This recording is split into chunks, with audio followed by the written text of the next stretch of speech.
Ucapan guru susulan tragedi tikam di sekolah undang sebab. Anak puan-puan, kami bersedih sangat sebab kami malah nak jaga tanggungjawab.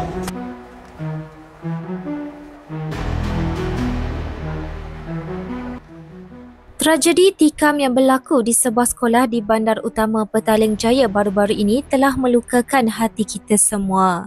Insiden menyayat hati itu turut memberi kesan mendalam buat warga sekolah berkenaan, malah menjadi beban emosi buat para guru yang menjadi tulang belakang kepada ratusan anak didik. Tular satu perkongsian video di laman Trik memaparkan seorang guru mewakili pihak sekolah memberi ucapan yang begitu sebab dan meruntun jiwa susulan tragedi pilu yang berlaku. Dalam ucapan tersebut, guru terbabit memohon maaf kepada semua ibu bapa yang hadir atas insiden yang terjadi di sekolah berkenaan. Kata guru itu, tiada siapa di pihak sekolah yang menjangka insiden sebegitu boleh berlaku di kawasan yang sepatutnya menjadi tempat paling selamat buat pelajar. Guru itu turut mengalu-alukan jika ada ibu bapa yang mahu memberi cadangan atau memberi ruang kepada para pendidik bertindak dengan cara yang wajar. Ucapan guru tersebut diakhiri dengan tepukan gemuruh daripada ibu bapa yang turut memahami beban dan tanggungjawab yang digalas pendidik.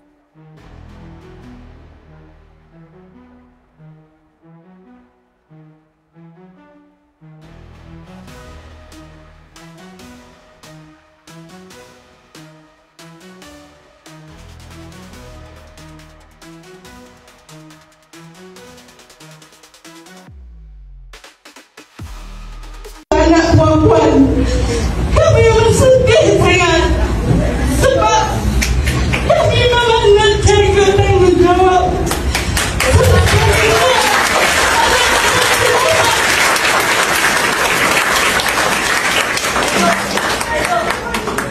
Pada kami kena laksanakan tanggungjawab tersebut. Saya bagi pihak sekolah memohon maaf atas kejadian yang berlaku. Tak ada siapa yang nak perkara ini berlaku, tetapi sudah berlaku. Kami ambil tanggungjawab. Kalau ibu bapa masih ada cadangan atau memberi kami ruang untuk bertindak yang kami rasa wajar, kami akan buat. Asalkan anak-anak uniform belajar dalam keadaan selesa dan selamat. Saya menghargai setiap sokongan ibu bapa dalam hal ini. Bukan senang untuk mentadbir sebuah sekolah dengan muridnya seramai 1,197 orang. Tetapi kami sahut cabaran. Kami cuba buat yang terbaik. Mohon sangat faham kami. Kami juga terkesan.